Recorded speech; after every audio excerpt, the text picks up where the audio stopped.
Nicolette Bethel. I am the festival director of Shakespeare in Paradise, but I'm also the overall director, producer of the evening called Short Tales.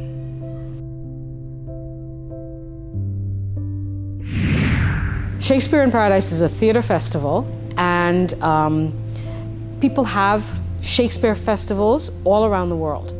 What often happens is that you'll have Shakespeare as an anchor, and then you'll have other things around it.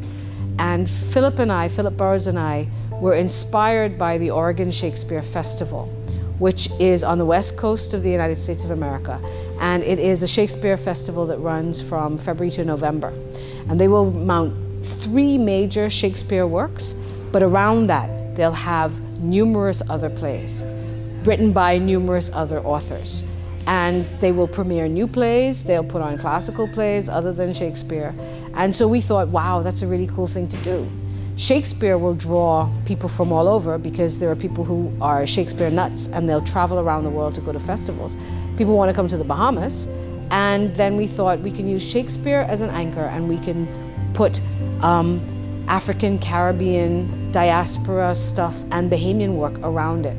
So that's what it is. It's a theater festival, and it's an international theater festival.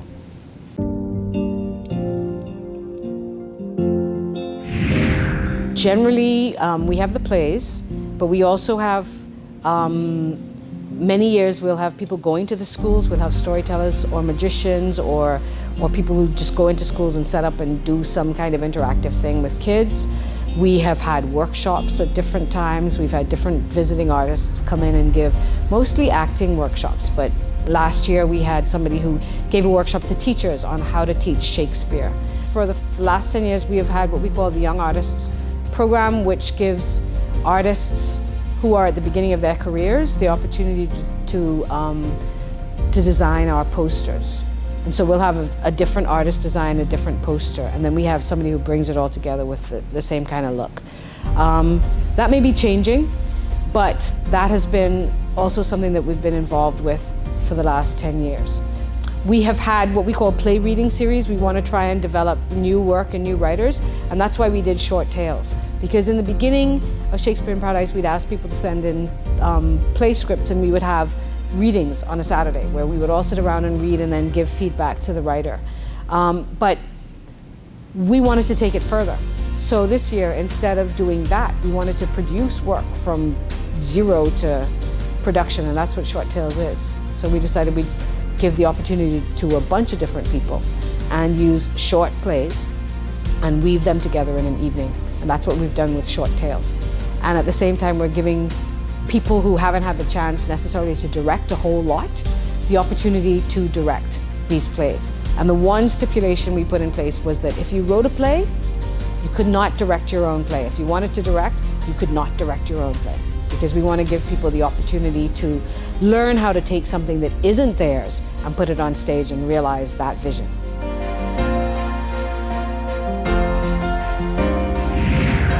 Well, probably I don't know. Okay, so I'll give you 3. One was the remounting of the legend of Sami Swain in 2013.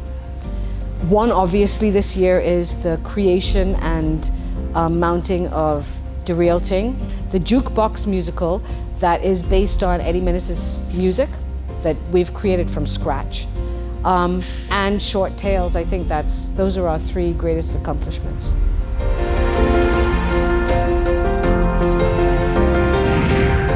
Probably for colored girls who have considered suicide when the rainbow is enough.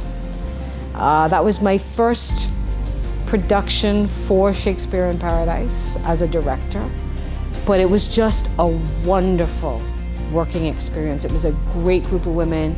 I really loved the space. I loved what we did with it. I think that was my favorite.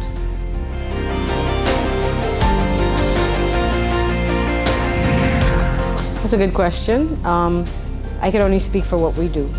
And we are always on the cutting edge. And I think that people should come and see Short Tales to see exactly what we've put together. All of the plays are by Bahamians. And it's a whole wide range of stuff. There's some entertainment, but there's some other stuff that goes really deep that that explores a lot of different issues. In Shakespeare in Paradise and in Ring Play Productions, we want to put on stuff that's going to make people think, that's going to make people feel, but we also want to celebrate being Bahamian. We want to celebrate the best. So we're not just in it for entertainment. That's definitely not what it is.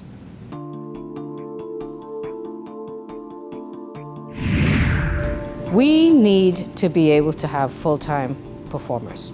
We need to be able to have people who can, there's so many people who work in our theater and in the festival who really want to be doing this all day long, full-time. Get up in the morning and that's your work. You go to work and you come into the theater to rehearse, to mount a play, and that's a reality for people all around the world, right? It's not like you're going to get paid a whole lot, but this is the only industry that we have where we can't pay the people who are working in it full-time. We don't have anybody on salary. We can't afford it. We try to give people stipends, but everybody, if you want to pay a light bill and you want to put gas in your car, you better have a full-time job, because theater is not able to pay you. And the reason why theater is not able to pay us is that I think that people just have not invested in it. I mean, there's everything else out there, but people are just not willing to maybe put in the capital, take the risk on the ideas, and there should be no risk at all, because we have enough of a population in New Providence now to support a full-time theater, even if it's small. But more than that, we have millions of tourists every year.